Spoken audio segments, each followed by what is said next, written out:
Mga kapuso, aksaya na nga sa tubig. Peligroso pa sa mga dumaraan ang tumatagas na manhole ng Maynilad sa Quezon City. Pinaaksyonan yan ng inyong Kapuso Action Man. Sa unang tingin, tila nabasang daan lang ito dahil sa ulan.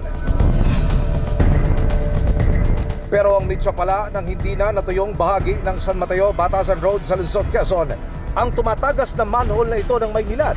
Kita nyo naman ang walang tigil at malakas na bulwak ng tubig palabas. Napansin ko yung mga motorista at saka nahihirapan pag dumadaan sila.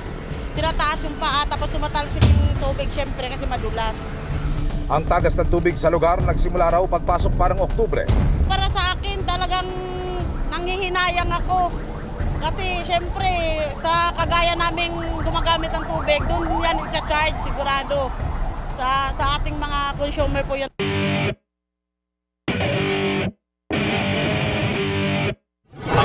Ang nakakapanghinayang na sumbong aming idinulog sa Maynilad.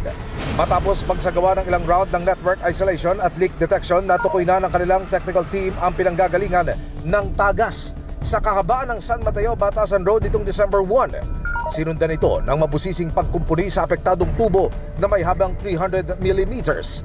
Nagpahirap daw sa assessment at pagtukoy sa pinagmula ng tagas ang kondisyong teknikal sa lugar, lalo't natagpuan ng leak 4 na metro sa ilalim ng lupa. Malapit din daw ito sa road intersection kung saan kailangan ng maingat na koordinasyon para sa kaligtasan ng kanilang mga tauhan at mga motorista. Nagpapasalamat naman ng Maynilad sa pangunawa ng publiko habang isinasagawa nila ang pagkukumpuni. Tuloy ang naisaayos ang pagtagas ng tubo nitong December 4. Thankful po kasi wala na, okay na. Opo. Mission accomplished tayo mga kapuso. Para sa inyong mga sumbong, pwedeng mag-message sa Kapuso Action Man Facebook page o magtungo sa GMA Action Center sa GMA Network Drive, Corner Samar Avenue, Diliman, Quezon City. Dahil sa anumang reklamo, pang-abuso o katiwalian, tiyak, may katapat na aksyon sa inyong Kapuso Action Man.